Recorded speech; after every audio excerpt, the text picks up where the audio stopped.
नमस्कार, न्यूज 31 उत्तराखंड देख रहे हैं आप और मैं हूं आपके साथ नैना।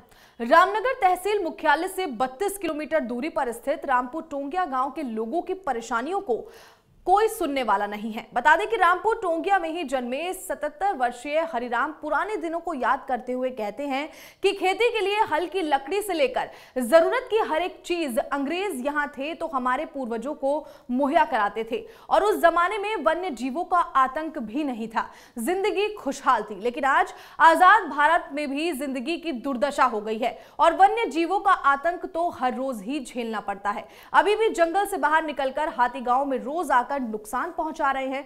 आप सोच सकते हैं कि आज के इस युग में भी लोगों को कितनी असुविधाएं हैं, लेकिन इनके सुनने वाला कोई नहीं। खोखली हो चुकी सरकार को सत्ता के नशे के आगे कुछ नहीं दिखता। देखिए खास रिपोर्ट।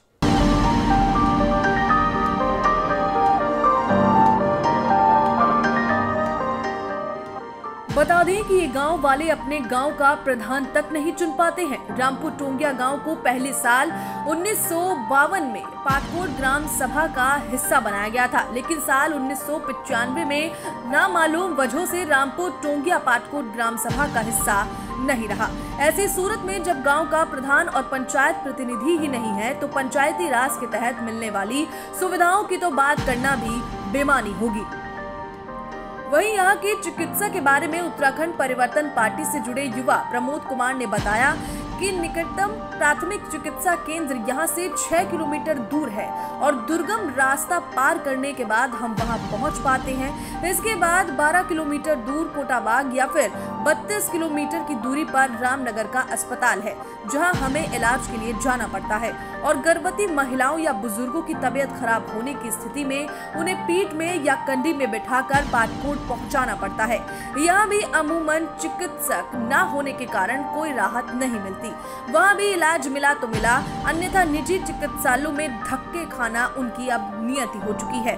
गांव की एक महिला भारती देवी का कहना है कि सड़क, बिजली, पानी, स्वास्थ्य, राशन जैसी जरूरतों के बिना उन्होंने अपनी जिंदगी तो काट ली है, लेकिन अब उन्हें अपने बच्चों की चिंता सता रही है। यहाँ पर पहले जो ब्रिटिश गवर्नमेंट थी वो हमें सारी सुविधा देती थी। हल, पनियाली और जुआ, साधन, साल के लिए बैलों के लिए वो हलस बनता है, वो हलस भी देते थे और चक्की भी नहीं थी। यहाँ पर 4 किलोमीटर 3 किलोमीटर सीतापनी और कालीगाड़ में एक नदी है, कालीगाड़ नदी, वहाँ पर चक्की थी, वहाँ से आटा भी वहीं से पीस के लाते थे। कोई समस्या परेशानी नहीं थी। आजाद भारत में क्या परेशानी आई है अब? आज तो हमें सर इतनी परेशानी आ गई है कि हमारे यहाँ पर शेर का आतंक अलग है, हाथियों का अलग है, सुंगर का अलग है, जड़िया चित्तल वो अलग है। रात में अगर हम अपना पहरा भी करते हैं तो हाथी भी हमारी पहरे की झोपड़ी को तोड़ के चले जाता है। अपनी जान बचानी मुश्किल हो गई है। समस्या सब समस्या नना हमें परेशानी से स्कूल नहीं हो, यहाँ रोड नहीं है, बिजली नहीं है और गर्मी में पानी आजकल पानी रहो, गर्मी में हमारा पानी नहीं मिला और यहाँ बदी नानपुर भगतौड़ दानी स्कूल रहती है तो दूर। राशन की दुकान कितनी दूर पड़ती है? राशन की वही है, पाटकोट है, वहाँ पर कितने किलोमीटर पड़ता है? 5 किलोमीटर है। कपाम लिया है, वहाँ पर राशन निकले, कोई सुविधा नहीं है और फूले के तेर परेशानी बरसात में बहुत परेशानी से हम नना कि कशी पढ़नी हुई स्कूल कशी जनी आवाजी तू गधरा में। रामपुर टोंगिया गांव में काला पानी जैसी स्थितियों में जीने वाले ग्रामीण भले ही लंबे समय से अपनी जरूरतों के लिए संघर्षरत हो, लेकिन वो सरकार से ना उम्मीद नहीं है। अभी कुछ ही दिन पहले वो प्रशासन के सामने एक बार फिर गुहार लगाकर हटे हैं। स्थानीय एसडीएम गौरव चटवाल से मिलकर ग्रामीणों ने उन्हें अपनी मांगों से संबंधित ज्ञापन दिया है। उनमें उन्होंने कहा है कि रामपुर टोंगिया गांव को सन 1932 में ब्रिटिश सरकार द्वारा वनीकरण के लिए बनाया गया था, जिसमें अधिकांश लोग अनुसूचित समाज के हैं। आजादी के बाद वन विभाग ने गांव वालों को खेती और बागवानी के लिए पट्टे पर भूमि आवंटित की थी। इन पट्टे की शर्तों के अनुसार गांव वालों को मकान, ट्यूबवेल, दीवार, बैंक से ऋण की सुविधा आदि सभी सुविधाएं उपलब्ध कराने की बात कही गई थी। अब देखना ये होगा कि प्रशासन कब तक इनकी बात सुनता है। समस्या ही समस्या ठहरी, यहाँ रोड नहीं है, बिजली नहीं है। हम लोगों ने तो समस्या काट ली है, अब आगे बच्चों की सोचनी है। जवान लड़के हो रहे हैं, लड़कियाँ हो रही हैं, कोई यहाँ आने को नहीं हो रहे हैं मंजूर।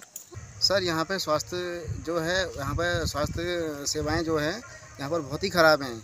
यहाँ पे जो है जब किसी की डिलीवरी का मामला होता है या फिर किसी की ज़्यादा तबीयत ख़राब हो जाती है, उन लोगों को यहाँ से पीठ पर ले जाना पड़ता है। यहाँ से 6 किलोमीटर दूर पाटकोट पड़ता है, हाँ, और या फिर कोटाबाग जाना पड़ता है यहाँ से 12 किलोमीटर दूर। वर्तमान में रामपुर टोंगिया गांव के लोगों के हितों की लड़ाई को धार दे रहे उत्तराखंड परिवर्तन पार्टी के महासचिव प्रभात ध्यानी का कहना है कि वन विभाग अपनी उन्हीं बातों को आज नहीं मान रहा जो उसने इन जमीनों का पट्टा ग्रामीणों को देते समय तय की थी।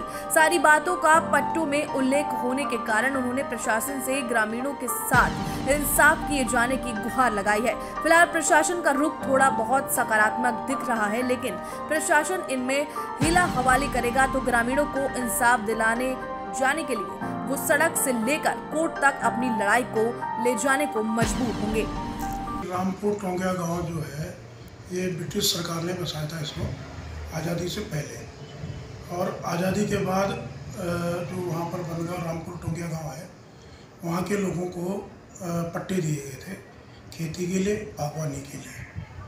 उनको पट्टे की शर्तों में ये था कि उनको मूलभूत सुविधाएं जैसे घर है, आपका ट्यूबवेल है, दीवार है, सड़क है, बैंक से ऋण लेने, सारी सुविधाओं की उस पट्टे के शर्तों में उल्लेखित है। लेकिन हम देख रहे हैं कि जो हमारी जो सरकारें रही हैं वो वहाँ पर मूलभूत सुविधाएं देने में वन विभाग वहाँ पर तमाम तरह की रोड़ें अटका रहा है और अपने द्वारा दिए गए पट्टों के शर्तों का उल्लंघन कर रहा है।